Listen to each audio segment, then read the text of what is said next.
राम के भाई भरत, जिन पर सबसे कम चर्चा होती है, सबसे कम भरत पर बोला गया है। लक्ष्मण उनके साथ 24 घंटे रहते हैं। शत्रुघ्न पर तो कम ही बोला गया है, भरत पर सबसे कम बोला गया है।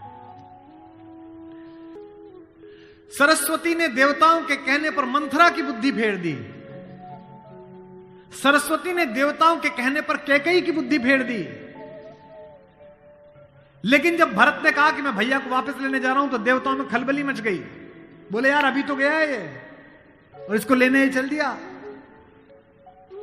और राम भावुक भी है, इसके प्रेम में वापस ना आ जाएं। तो देवताओं ने सरस्वती को कहा कि तुम जरा बात कर दो। तो क्या कहती है सरस्वती? देवताओं से कहती है कि 1000 आंखें होने के बाद भी जिसको सुमेरु ना दिखता हो, तुम मूर्ख हो क्या? मोसो कहत भरत मति फेरी, मुझसे कहते हो भरत की मति फेर दूं? दुनिया में किसी की भी बुद्धि भ्रष्ट कर सकती हूं, भरत की बुद्धि भ्रष्ट नहीं होती मेरे करने से।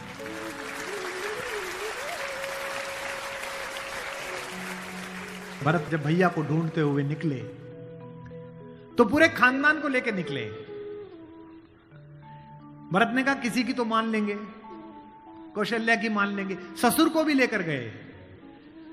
जब पहली रात भरत वहीं रुके जहां राम रुके थे, भरद्वाज के आश्रम में।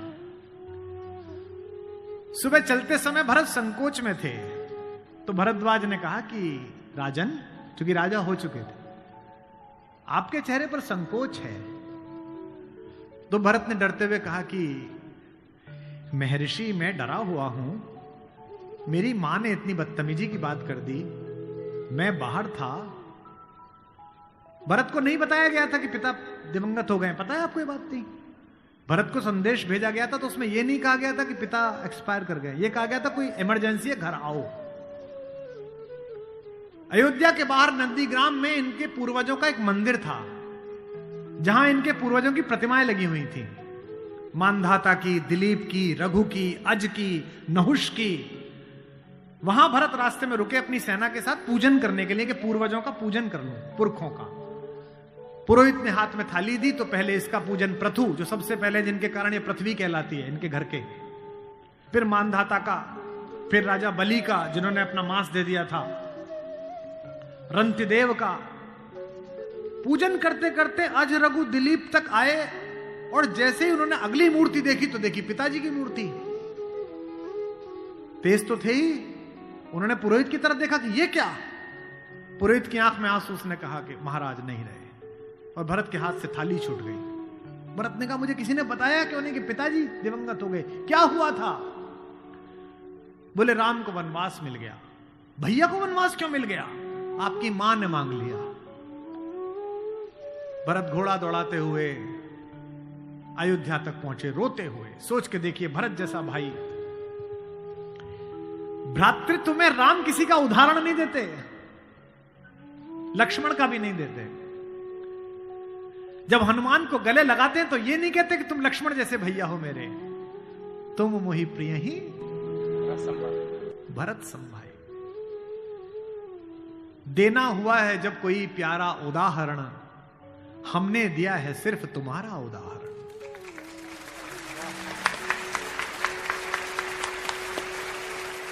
कि भरद्वाज से भरत ने पूछा कि भैया मुझे माफ तो कर देंगे ना, मैंने इतनी बड़ी गलती की, एक ऐसी गलती जो भरत ने की नहीं, उसके पश्चाताप में है भरत। मां ने इतनी गलती की, मुझे माफ तो कर देंगे? भरद्वाज ने कहा हे राजन, मुझे पता नहीं कि तुम्हारे बड़े भाई तुम्हें कितना प्रेम करते हैं या नहीं, लेकिन जब वो यहां से जा रहे थे और सुबह के समय उन्होंने गंगा पार करने के लिए पुरोहित को बुलाकर स्वस्ति वाचन का मंत्र किया, तो बड़े खुश थे, प्रसन्न थे कि मैं वनवास पे जा रहा हूं, चेहरे पे मुस्कुराहट थी।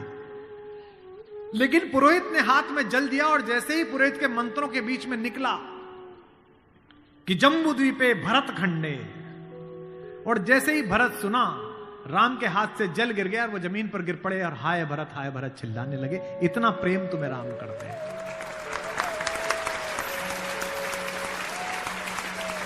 राम करुणा से भरे हुए, इसीलिए करुणा निधि है। इसीलिए कहता हूं कि इस कहानी से पॉलिटिक्स सीखिए, इस कहानी से स्ट्रेटेजी सीखिए, इस कहानी से ह्यूमन वैल्यूज सीखिए, फैमिली वैल्यूज सीखिए। और जो राजनीति में लोग काम करते हैं उनसे भी अनुरोध है कि सदा जनता की भावनाएं ही सत्य नहीं होती। इस देश का पहला लोकतंत्र का मानक गढ़ा राम ने, जिसने कहा कि जनता ही सदैव सत्य नहीं है, नीति सत्य है। मैं इसको सिद्ध करके बताऊंगा अब आपको। जब राम जंगल गए तो सब दुखी थे, सब परेशान थे, हर आदमी उन्हें लौटाना चाहता था। अगर राम उसी दिन लौट आते तो सब खुश हो जाते, लेकिन राम ने जनमत का सम्मान नहीं किया, नीति का सम्मान किया। जब पहली बार चित्रकूट पहुंचे तो वन देवी उनका स्वागत करने के लिए आई। वन देवी ने पूछा कि आप मेरे यहां विश्राम करने आए हैं, मैं आपके लिए क्या कर सकती हूं। तो राम ने क्या मांगा होगा सोचो। राम ने कहा कि हे वन देवी, बाकी सब ठीक है, निभा लेंगे, पर्णकुटी बना लेंगे, फल फूल खा लेंगे, जिस रास्ते से मैं आया हूं उसके कांटे हटा देना। वन देवी ने कहा कि आप तो आ चुके, अब कांटे हटाऊं ना हटाऊं इससे क्या।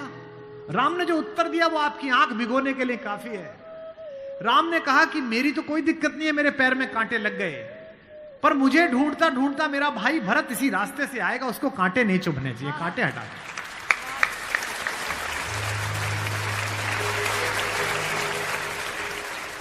तो वन देवी को जिज्ञासा हुई। वन देवी ने कहा कि यथाज्ञा पयति महाराज, हे महाराज आपने जो आज्ञा दी मैं कर दूंगी।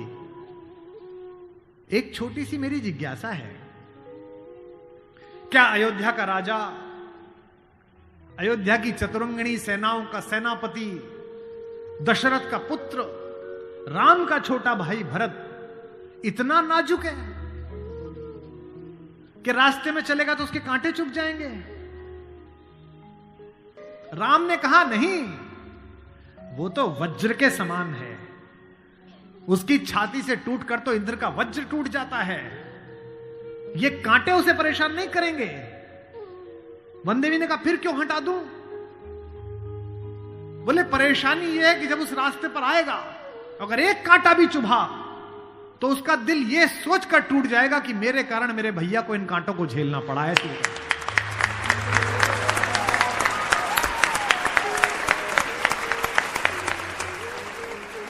बिना चप्पलों के भरत चले, और जब चले तो भाई मृदु भूमि सकुच मन मन ही, भूमि भी संकोच से भर गई। कोमल चरण चलत बिनु पनहि, कोमल चरण चलत बिनु पनहि, भई मृदु भूमि सुकुचि मन मनि। इसका मतलब यह है कि भगवान स्वयं कष्ट सह सकते हैं, पर जो उन्हें प्रेम करता है वो कष्ट सहे ये उन्हें स्वीकार नहीं।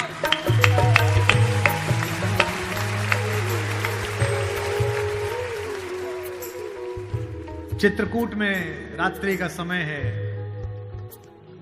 चांदनी खिली हुई है, चंद्रमा निकला हुआ है।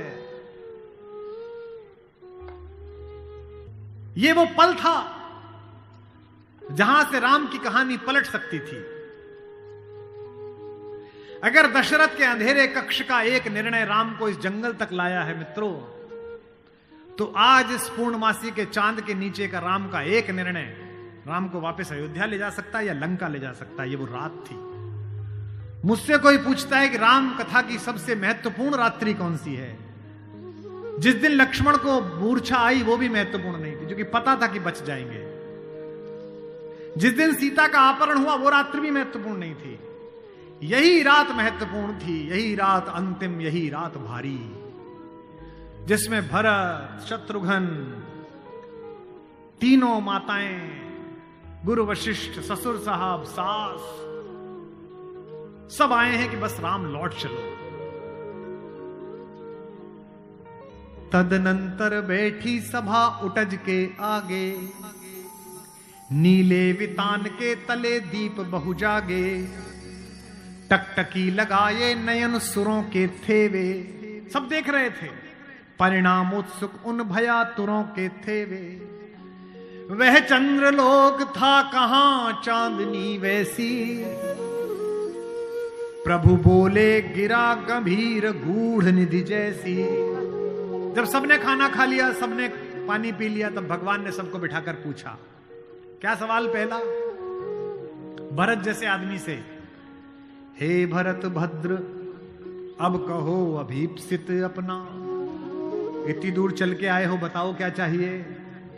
सब सजग हो गए, भंग हुआ ज्यों सपना। एक बात पूछी कि बेटा बताओ क्यों आए हो? तो क्या बोले भरत? हे आर्य रहा क्या भरत अभीप्सित अब भी। आप मुझसे पूछते हो कि मुझे क्या चाहिए? मुझे तो सब मिल गया भैया। इसी दिन के लिए तो मेरा जन्म हुआ था, पिताजी मर गए मेरे कारण, आप जंगल में बैठे हो मेरे कारण, सोने के आभूषण पहनने वाली मेरी भाभी एक वलकल पहने हुए मेरे कारण, जिसके सर पर अयोध्या का राजमुकुट होना चाहिए था उसके सिर पर जटाजूट है मेरे कारण। हे आर्य रहा क्या भरत अभीप्सित अब भी।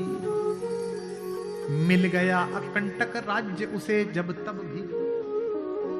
पाया तुमने तरुतले अरण्य बसेरा, रह गया अभीप्सित शेष तदपि क्या मेरा। और मैं इसलिए भरत पर फिदा हूं कि भरत इतिहास का अकेला पात्र है जिसकी गलती नहीं है फिर भी प्रायश्चित कर रहा है।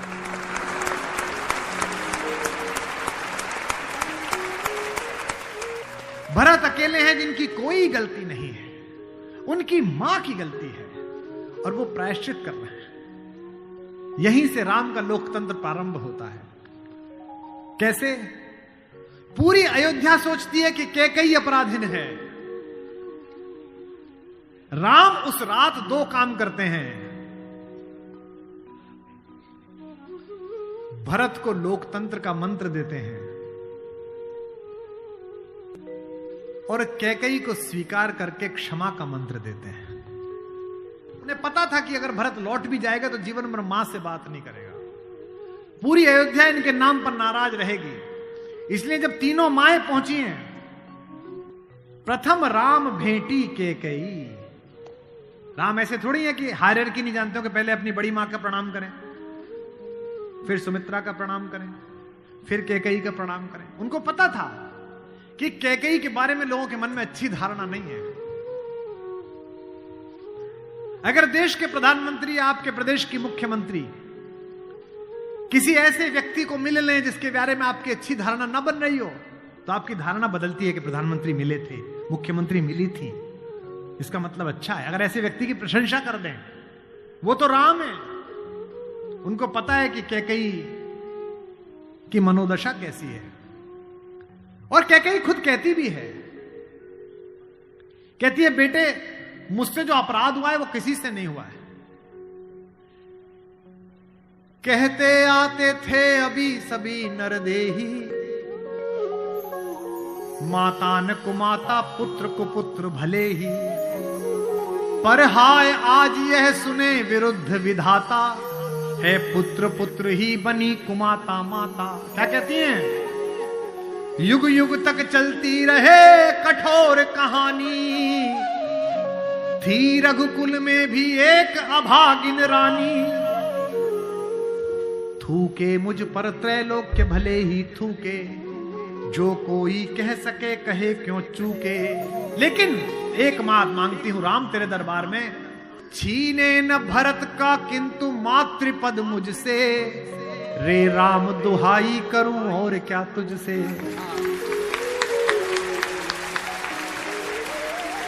सोचिए कैसा क्षण है, अपने ही बेटे को मांग रही है राम से। कैकेयी अपने बेटे के लिए कह रही है कि राम तू सबको सब देता है बेटा, मुझे सिर्फ इतना दे दे, मुझे रानी मत रहने दे, जंगल में रख ले, भरत की मां बनी रहूं बस। इसी के लिए तो सब किया था। राम ने क्या कहा?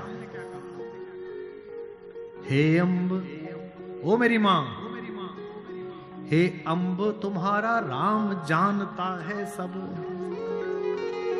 इस कारण वह कुछ खेद मानता है कब। फिर राम को याद दिलाया, कैकेयी ने कहा बेटा तुझे याद है तू आधी रात उठ के भाग जाता था मेरा सपना देख के। कौशल्या से कहता कि मां मैंने छोटी मां का सपना देखा है, मुझे छोटी मां के पास छोड़ के आओ। और तुझे गोदी में लेके कौशल्या मेरा दरवाजा खटखटाती थी, अरे यो कोयल, ये तेरा कोयल का बच्चा जाग गया, रो रहा है तेरे लिए। होने पर बहुधा अर्धरात्रि अंधेरी, होने पर बहुधा अर्धरात्रि अंधेरी,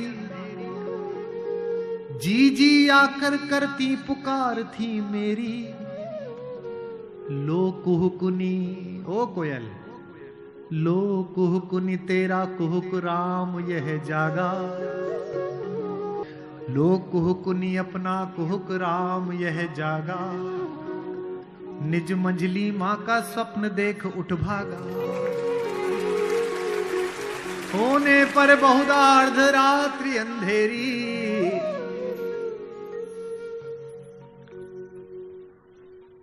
राम ने क्या कहा, मैं वही राम तू वही कैकेयी मेरी। कि 100 बार धन्य वह एक लाल की माई। कौन? 100 बार धन्य वह एक लाल की माई,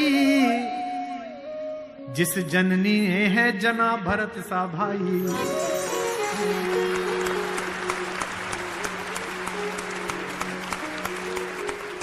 पागल सी प्रभु के साथ सभा चिल्लाई। 100 बार धन्य वह एक लाल की माई। 100 बार धन्य वह एक लाल की माई। 100 बार धन्य। कौशल्या से लेकर जनक तक सबका बहुमत राम को लौटाने का था, लेकिन राम नीति के साथ रहे। जनमत की उपेक्षा नहीं है। भरत जैसा भाई पाना, लक्ष्मण जैसा भाई पाना, कैसे कैसे चरित्र हैं भाई। एक भरत की पत्नी है मांडवी, उनका जिक्र नहीं होता। एक हमारी मां और है उर्मिला, उसका जिक्र नहीं होता। उर्मिला का कलेजा देखिए, मांडवी का कलेजा देखिए। जिस दिन लौटने के बाद भरत ने राज्य संभाल लिया, भाई की पादुकाएं रखकर सिंहासन पर, कौशल्या जाग रही थी। उन्होंने देखा कि ऊपर कोई घूम रहा है, कोई छाया घूम रही है महल में, अंतःपुर में। तो वो ऊपर गई तो देखा मांडवी घूम रही थी, भरत की पत्नी। तो कौशल्या ने पूछा कि बेटा तू सोई नहीं? उसने कहा हां मां मैं अभी जाग रही हूं। भरत सो गया होगा बेटा, तो उसके कक्ष में चली जा। तो कौशल्या से मांडवी ने कहा कि मां वो तो है ही नहीं यहां, कहां गया? बोले उन्होंने कहा कि भैया जब तक जमीन पे सोएंगे, भैया जब तक जंगल में रहेंगे, मैं महल में नहीं रहूंगा। वो अयोध्या के बाहर जो नंदीग्राम दिखता है ना वहां दूर, वहां उन्होंने कुटिया बना ली है, प्राइम मिनिस्टर ऑफिस वहीं बना लिया, वहीं फाइल मंगाते हैं। तुझे नहीं ले गया? संकोच में पड़ी हुई मांडवी ने कहा मां मैंने तो कहा था आप जंगल में अकेले कैसे रहेंगे कुटिया में, मैं सेवा कर दूंगी, ले चलो। उन्होंने कहा नहीं, भाभी राम भैया के साथ चली गई हैं, तीनों माओं को देखने के लिए कोई नहीं है, तुम यहीं रहो, उनकी जिम्मेदारी हम पर है। कौशल्या ने कहा कि बेटा सो जा। बोले मां वो उनकी कुटिया दिख रही है, उसमें अभी दीपक जला हुआ है, यानी कि वो अभी काम कर रहे हैं। एक बार वो दीपक मंगल हो जाए, अंधकार हो जाए तो मैं भी जाकर सो जाऊंगी, ऐसी मान।